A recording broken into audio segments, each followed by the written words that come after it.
ওম অখণ্ড সংহিতা বা শ্রী শ্রী স্বামী স্বরূপানন্দ পরমহংসদেবের উপদেশ বাণী, বিংশ খণ্ড। পারিবারিক অশান্তিতে করণীয়। এক পত্রলেখকের পত্রের উত্তরে শ্রী শ্রী বাবামণি লিখিলেন, বিনা কারণে হঠাৎ উত্তেজিত হইয়া স্ত্রী তাহার হাতের বটিদাটি স্বামীর দিকে ছুঁড়িয়া মারিল। স্বামী আহত হইল। বিনা কারণে হঠাৎ উত্তেজিত হইয়া স্বামী তাহার হাতের চায়ের পেয়ালাটি স্ত্রীর মাথা লক্ষ্য করিয়া ছুঁড়িয়া মারিল। স্ত্রীর কপাল কাটিয়া দর দর ধারে রক্ত ঝরিতে লাগিল। এইরূপ দৃশ্য সাধারণ ভদ্রগৃহেও মাঝে মাঝে দেখা যায়। কারণ নাই, তবু উত্তেজনা। ইহা কি সম্ভব? আসল কারণটি চোখে ধরা পড়ে নাই বা যুক্তিতে ধরা যায় নাই বলিয়াই ইহা অকারণ ঘটনা নহে।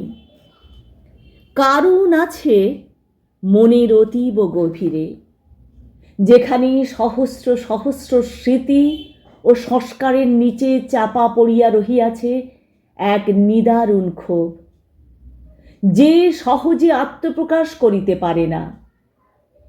গৃহীর জীবনে এত বড় শাস্তি আর কিছুই হইতে পারে না।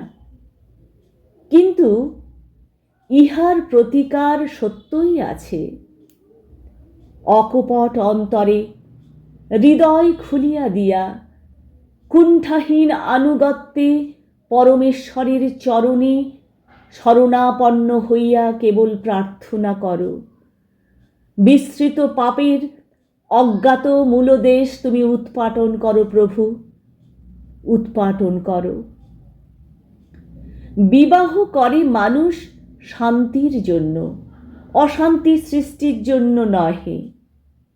বিবাহ এমন একটা সুন্দর বিধান, যাহার প্রকৃত উদ্দেশ্য বজায় থাকিলে স্ত্রী স্বামীর এবং স্বামী স্ত্রীর যাবতীয় সন্তাপ হরণ করিয়া একে অপরের তপ্ত হৃদয়কে স্নিগ্ধ করিবে, শীতল করিবে, সুখদ করিবে।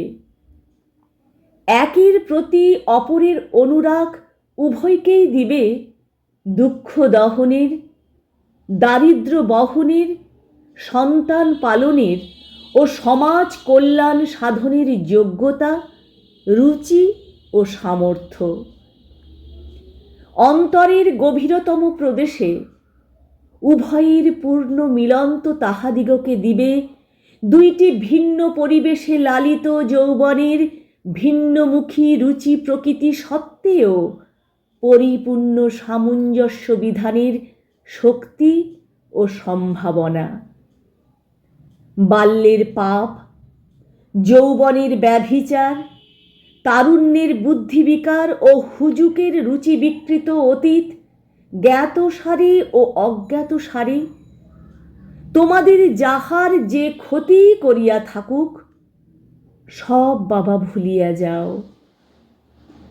একমাত্র ঈশ্বর চরণ স্মরণকেই আশ্রয় করো। অকারণ দীর্ঘশ্বাস ও প্রতপ্ত আক্ষেপ এই পথেই বিদরিত হইবে।